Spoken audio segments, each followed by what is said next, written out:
To sort of start off our Q&A, I thought I might ask a question to myself. Sure, go ahead. Thank you very much. Yeah, sure. It seems with a few of your films that you guys are often telling stories about siblings, surprisingly. Can you tell us a little bit about what that casting process is like? And maybe our actors can also tell us about a little bit about what that dynamic is like working together as siblings. Well, our casting process was different on this one. Pretty much every movie before this, we wrote the roles for people that we had in mind, but we actually wrote this as a short film like 7 years ago, and basically expanded it to a feature probably right after Puppy Chair in 2005, and didn't really think that we had the skills or the capability to make a movie this big.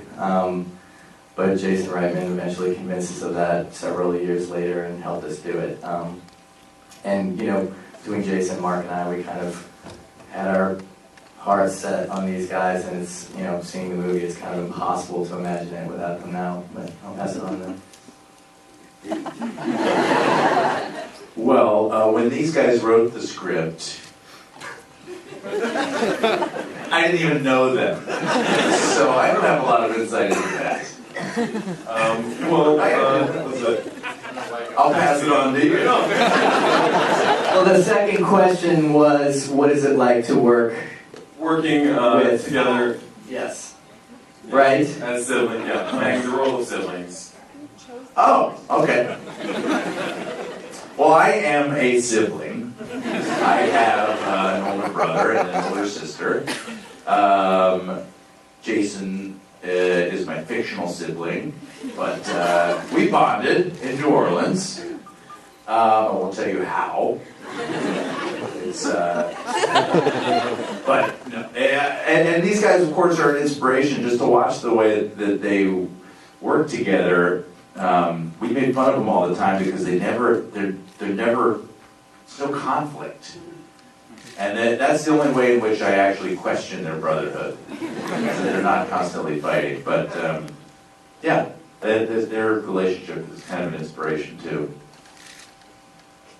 Interesting that you brought up New Orleans. In fact, that was another thing I wanted to ask you guys about. This is New Orleans, your hometown, of course, and this is the first film you've shot there, right? What did you? Oh, this is your second film. Oh, well then I'm not looking good. But what was it about this film you guys want to shoot in New Orleans? Well, we really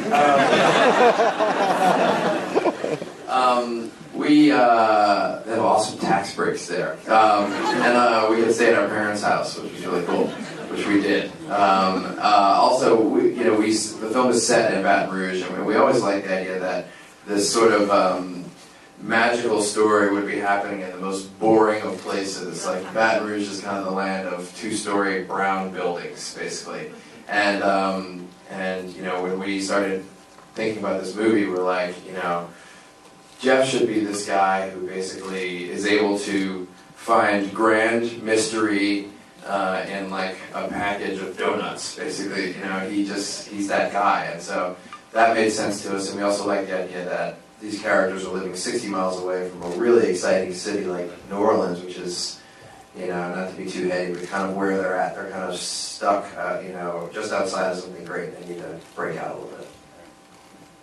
Okay, well, let's open the questions up for the audience. Does anyone out there have any questions?